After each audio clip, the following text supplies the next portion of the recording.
All right, we just left the Barn Country store and headed north to McCreary and then turned on this old highway that goes into the park. I am on that same highway now. And so there's another gate into the park, but it's not a big fancy gate. It's just a sign. And this is the sign here. So this means we've officially entered the park on the old Agassiz Ski Hill Road.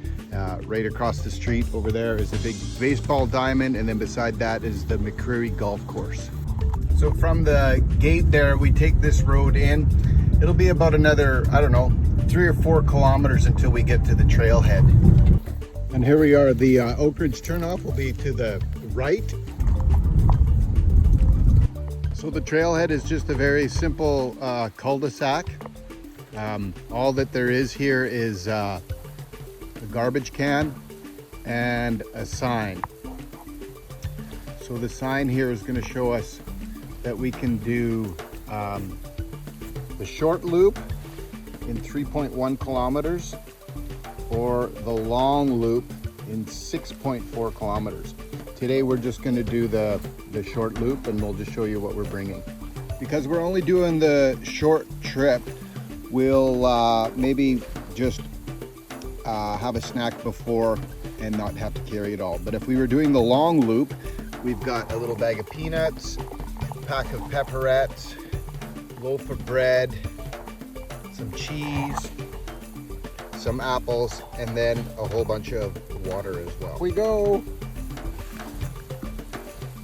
About 150 feet in, there is an outhouse here for your convenience. Watch for the burnt out tree stump, tree trunk on the left.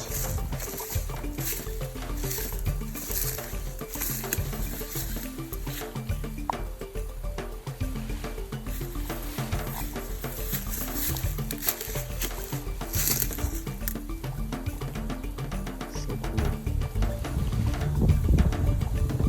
These are likely some wild cherry blossoms here.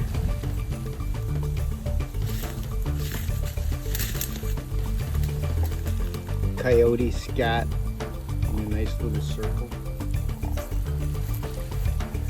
So as you can see, short loop, long loop, and this kind of shows us exactly what's going on. This was the parking lot, and we have arrived to here. And then when we get there, we go to the right and come back around. So this is the little loop, and then we go back on the same trail back to the trailhead, which is there.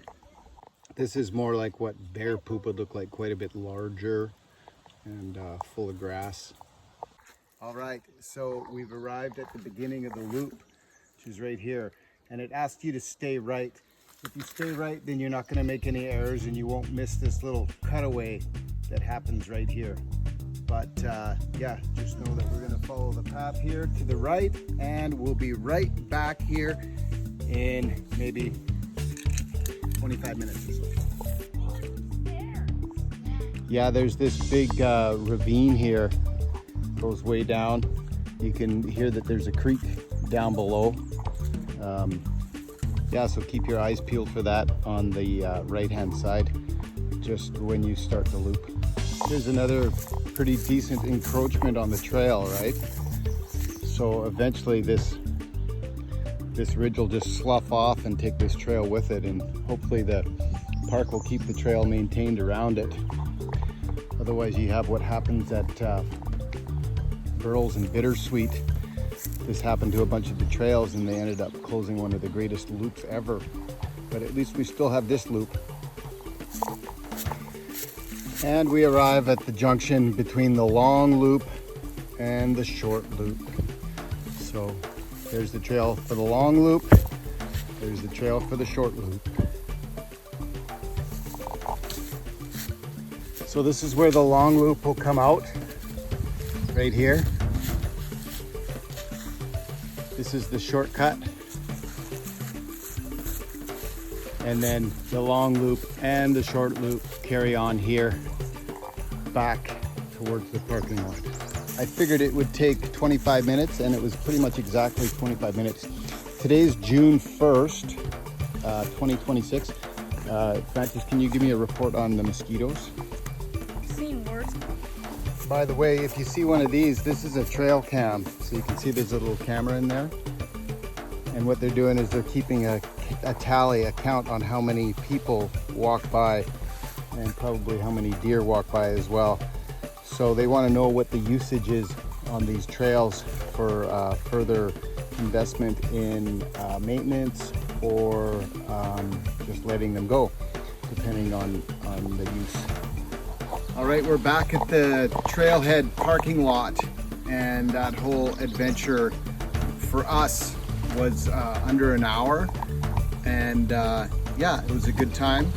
Mosquitoes are starting to come out a little bit as of June 1st, and yeah, just encourage you to take the number 5, drive the 5 on the east side of Riding Mountain National Park, and check out all the cool things that are there.